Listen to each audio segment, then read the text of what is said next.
Ajang balap Formula E segera digelar di Jakarta. Sebenarnya bagaimana seluk-beluk balapan Formula E ini? Kita akan berbincang bersama wartawan olahraga harian Kompas, ada Yulvianus Harjono melalui daring. Selamat pagi, Mas Yulvianus.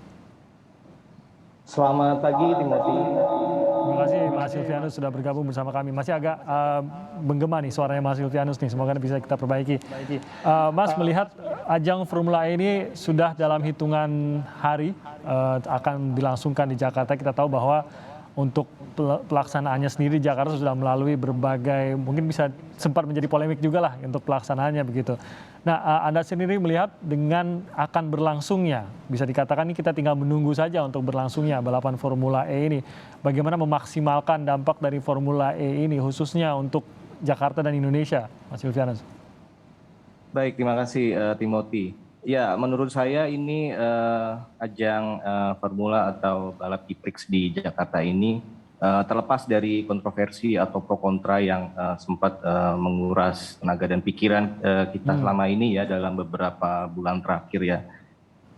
Nah, dari sisi sportingnya ataupun dari kaitan dengan ekonomi maupun pariwisata, ajang Formula E di Jakarta ini tentunya sangat penting ya, bahkan ini bisa jadikan semacam momen emas ya, bahkan momen historis juga ya, karena kita semua tahu bahwa ajang Formula E ini adalah yang pertama ya di Indonesia gitu kan, pertama di Indonesia. Dan kalau kita tarik ke belakang sendiri, ini kan ajang balap mobil ini tidak banyak ya di tanah air, walaupun kita beberapa bulan lalu kan kita akhirnya bisa menyelenggarakan MotoGP Mandalika, tapi itu kan berbeda ini ya. Nah, kalau untuk ajang balap sendiri ini, ajang Formula ini pertama ya dalam bisa dikatakan 16 tahun terakhir ya, setelah terakhir tahun 2006 itu kita punya ajang E1 ya, waktu itu E1 ya.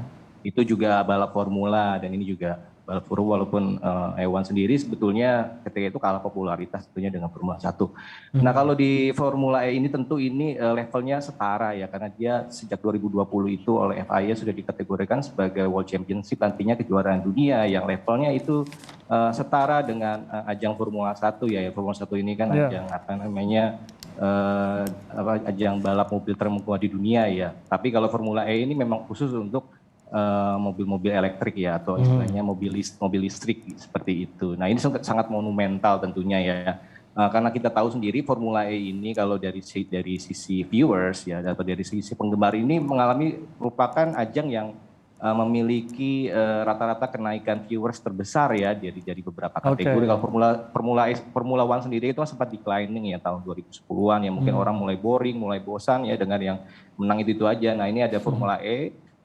Dan memang dia tidak baru ya Formula ini dibandingkan Formula 1. Formula 1 kan dari tahun 1950-an ya, itu sudah lama sekali. Sementara Formula ini kan baru 2014, ini bahkan season ke-8 ya, tentunya ini. Karena teknologinya juga baru ada gitu Mas ya. Betul, dan ini adalah masa depan. Formula ini adalah balapan masa depan ya, karena mereka mengedepankan renewable energy gitu kan ya, low emission segala macam. Tentunya juga itu ya, mobil listrik itu yang sekarang adalah jadi tren ya di dunia, walaupun Indonesia tidak terlalu hype-nya, tidak terlalu terasa gitu ya dari 2014 sampai sekarang gitu. Nah, kembali saya tadi mention soal viewers ya. Nah, ini data yang saya dapat ini tahun lalu itu viewers di Formula E ya yang dimenangi oleh Nick de Vries itu kan, yang dari Belanda yang tadi penonton sempat mention juga walaupun tidak menyebutkan nama itu ya.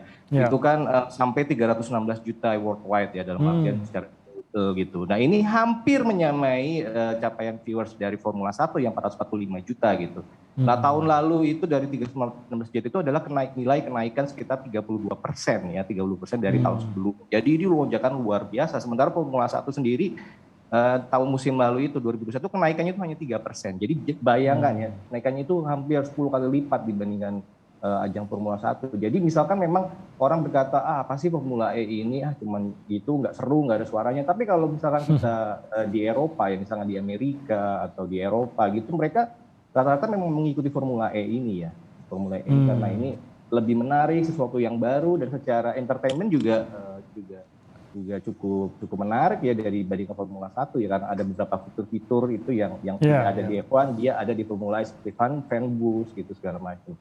Nah, dengan pelaksanaan dari dua balapan yang mungkin mendapat sorotan terbesar tuh yang tadi sempat Anda mention juga, yaitu balapan MotoGP di Mandalika, sekarang ditambah lagi Formula E, ini memposisikan Indonesia kah sebenarnya di ajang dunia balap luar negeri dan bagaimana posisinya mengingat ya mungkin pebalap kita sendiri masih belum gitu untuk masuk ke dalam ranah atau acara sebesar ini. Tapi bagaimana persepsi terhadap Indonesia ini terbentuk dengan kemampuan kita menghelat dua acara ini?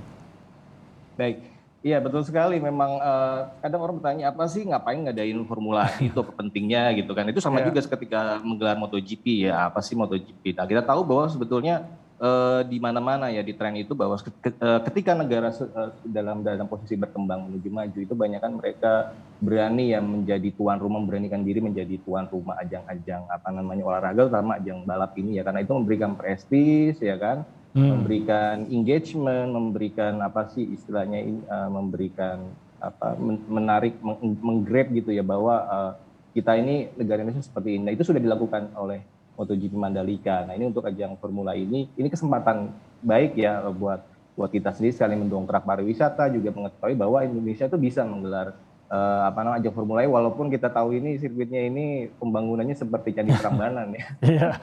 Hanya dalam 54 hari tahu-tahu sudah mari kita sempat ribut-ribut ramai-ramai pro kontra tahu-tahu sudah jadi ya sudah hampir walaupun mereka ada sedikit insiden yang atap ya betul dalam perbaikan sekarang ya.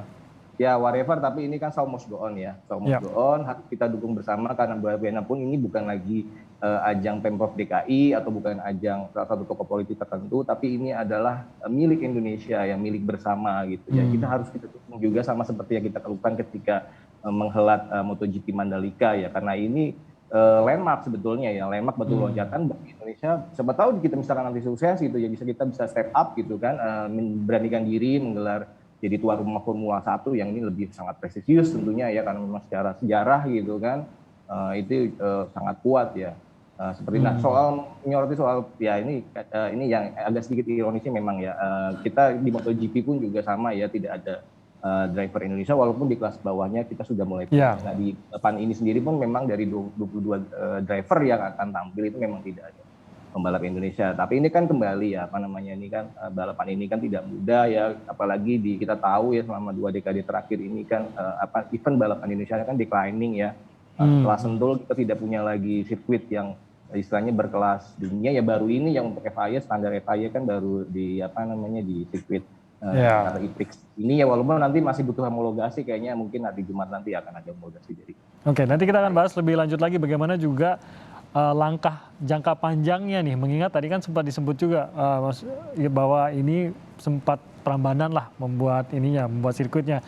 Jangka panjangnya apakah bisa lebih apakah menggunakan yang sama kah, atau kita bisa membuatnya lebih jangka panjang, atau memang ini jangka pendek untuk penggunaan satu kali ini saja? Kita akan bahas lebih lanjut lagi nanti usai jeda berikut ini. Tetap bersama kami.